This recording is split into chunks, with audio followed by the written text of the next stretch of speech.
CEO 리포트 12월 2주차. 안녕하세요. 웰스겸연구소 정원 소장입니다. 사회적 거리두기 단계 상향에 따라 걱정들이 많으실 텐데요. 이번 주는 지난 9월, 10월 기준으로 우리 경제가 어느 위치에 있고 또 지금 어떤 문제가 있는지 한번 짚어보는 시간을 갖도록 하겠습니다. 그래서 이번 주는 그런 경제에 관련된 내용들과 지금 코로나 때문에 아무래도 또 소비가 위축될 수밖에 없는 상황이 됐는데, 여기에 대해서 우리 중소기업은 어느 정도의 해결책을 가지고 있는지도 함께 알아보도록 하겠습니다. 자, 첫 번째 소식입니다. 지난 9월 기준으로 생산 및 소비는 증가했으나 고용이 감소되었고요. 코로나19로 인한 지원이 거의 대출이다 보니까 중소기업의 대출 잔액이 매월 1% 이상 증가하고 있는 현실이 지금 목격이 됐습니다. 잠시 후에 이에 대해 자세히 알아보도록 하고요. 두 번째 소식입니다. 지난주에 이어 2020년 결산 전에 꼭 체크하셔야 될 내용들, 세금 혜택들 준비했습니다. 자, 세 번째 소식입니다. 2020년 세법 개정안 중 일부가 국회 기지위에서 변경되었습니다. 특히 개인 유사법인 관련한 과세 내용이 지금 보류가 되었고요. 이에 대한 세부적인 내용을 함께 알아보도록 하겠습니다. 자, 마지막으로요. 아직도 초과 배당을 하지 않으신 대표님들이 계신다고 들었습니다. 지금 하셔야 될 때입니다. 잠시 후에 그 소식 전해드리도록 하겠습니다. 자, CEO 리포트 첫 번째 소식입니다. 중소기업 경제 동향, 코스피 중소기업 동향을 좀 파악을 해봤더니 생산 소비는 증가한 반면에 고용이 감소했습니다. 특히 고용이 감소한 주 원인으로는 이제 중소기업 같은 경우가 좀 많이 감소를 했다고 보시면 될 것 같고요. 생산은 전년 동월 기준으로 제조업 같은 경우는 7.1%포인트 증가했고, 서비스업은 2.0%포인트 감소했습니다. 소비 같은 경우에는 소매나 온라인 모두 증가를 해서 이제 우리가 3, 4분기 넘어오면서 경기가 어느 정도 회복했구나라고 느낄 수 있었습니다. 특히 소매업은 6.1%, 온라인 같은 경우 무려 30.7%포인트 전년 동월 기준으로 이제 증가했다고 보시면 될 것 같고요. 자, 고용은 5인 이상 사업장 같은 경우 1.9%포인트 감소한 반면에 5인 미만 사업장 같은 경우 2.0%포인트 감소해서 아무래도 중소기업 재직자들 기준으로 좀 고용이 어려운 상황이다라고 보시면 될 것 같습니다. 그리고 제가 저희 웰스겸연구소에서 주목하는 거는 사실 이런 고용 지표도 중요하지만 이제 대출 금리가 이제 좀 문제라고 생각을 해서 들여다 봤더니 2020년 9월 기준으로 대기업과 중소기업의 금리 차가 무려 0.43%포인트가 났습니다. 그러니까 전년비 0.23%포인트 증가한 건데, 대기업이 현재 올해 9월 기준으로 금리가 2.43, 그 다음에 중소기업이 2.86이죠.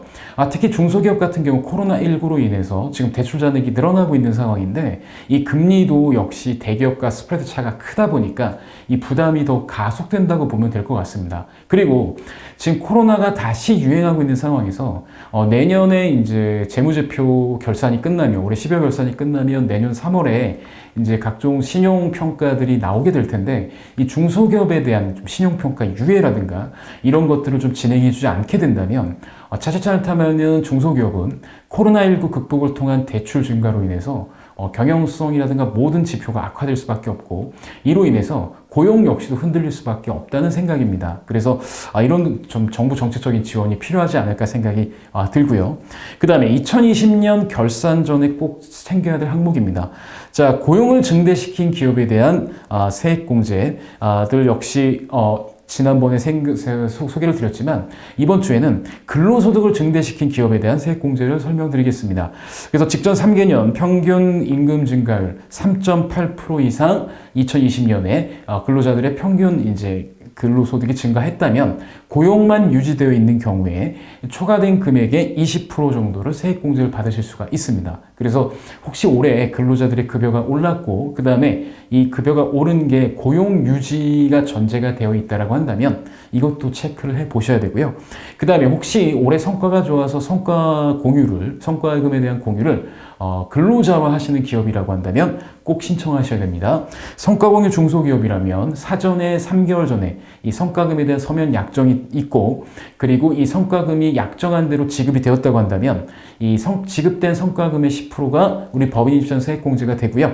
근로자 입장에서는 이 증가한 부분, 성과금으로 받은 부분의 50%가 세감면 혜택을 받으실 수 있기 때문에 기왕에 연말에 아니면은 그 결산이 끝나고 나서 성과금을 주고 있는 기업이라면 이걸 좀 활용하셨으면 좋을 것 같습니다. 자, 그 다음 소식입니다. 자, 지금 2020년 세법 개정안, 특히 개인유사법인이라는 최악의 그 요소가 있어서 관심들 많으셨을 텐데요. 결국 기재위에서 얘가 이제 보류가 됐습니다. 그래서 개인유사법인의 초과유보소득에 대한 배당 간주 제도는 이제 보류가 됐고, 그 외에 이제 변경된 사항 몇 가지만 말씀드리겠습니다. 가상화폐 과세 시기가 3개월 유예가 돼서 2022년 1월 1일부터 이제 과세가 되고요.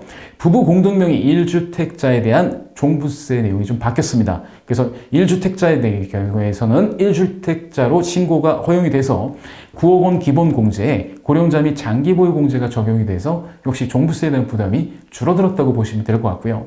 육아휴직 복직자에 대한 인건비 세액 공제율이 상향이 돼서 현재 10%에서 30%로 추가가 될 것 같습니다. 물론 올해가 아니라 이제 2021년부터 적용된다는 거 보시면 되겠고요. 그다음에 설비 투자 자산에 대한 가속 상각 특례가 2021년까지 한시적 허용이 됐기 때문에 혹시나 그 비용 처리라든가 아니면 우리가 투자했던 투자 자산이 있다고 한다면 이걸 꼼꼼하게 체크해 주시면 좋을 것 같습니다. 물론 2020년 세법 개정안이기 때문에 2021년에 적용된다는 거 꼭 기억하셨으면 좋겠습니다. 자, 아직도 초과 배당을 안 하신 대표님들이 계셔서 여쭙고 싶습니다. 가능하다면 기업에 이익이 있다라면 자녀에게 주식을 주고 그리고 추가 배당을 12월까지 하시면 됩니다. 1월 1일부터 발생하는 추가 배당 같은 경우는 이제 증여세와 배당 소득세가 동시에 과세가 되니까 사실 세금 혜택이 별로 없다고 봐야 됩니다. 그러면 기업의 여유가 조금이라도 있다면 올해 이 기회를 놓치지 않으셨으면 좋겠습니다. 자, 2020년 9월 달에 증여를 하시면요. 올 12월에 주총을 하셔서 배당금을 지급하고 그 다음에 내년 1월 10일에 배당에 대한 원천징수세를 납부하면 끝나는 프로세스입니다. 그래서 중요한 거는 12월 31일까지 이제 초과 배당을 하셔야 되는데 여기서 초과 배당을 하신다는 말의 의미는 주총에서 배당을 결의를 하시면 됩니다. 그래도 아무래도 그 세법이 일몰이 되고 새로운 세법이 적용되는 기간이니까 우리 회사가 여력이 없는데 그냥 억지로 배당을 한 걸로 하고 그 다음에 부채로 잡아놓고 원천세 신고는 3월 10일 날 하신다고 한다면 아무래도 조세 회피 목적으로 이용했다고 볼 수 있는 관점이 있기 때문에 세무조사 대상자 선정 가능성이 좀 높을 수 있겠죠. 그래서 저는 가급적 12월 달에 여유가 있으시면 주총 결의와 함께 배당금을 빨리 지급해 주시고 1월 10일에 원천징수해서 이 초과 배당에 대한 세금 혜택을 누리시는 게 어떨까 제안을 드립니다. 아직도 늦지 않았습니다. 지금 12월이 다 간 게 아니기 때문이죠. 그래서 저희 웰스기업연구소는 우리 중소기업 CEO님들의 모든 것들을 응원하고 있으니 저희 웰스기업연구소와 함께 이 추가 배당을 진행하시면 어떨까 합니다.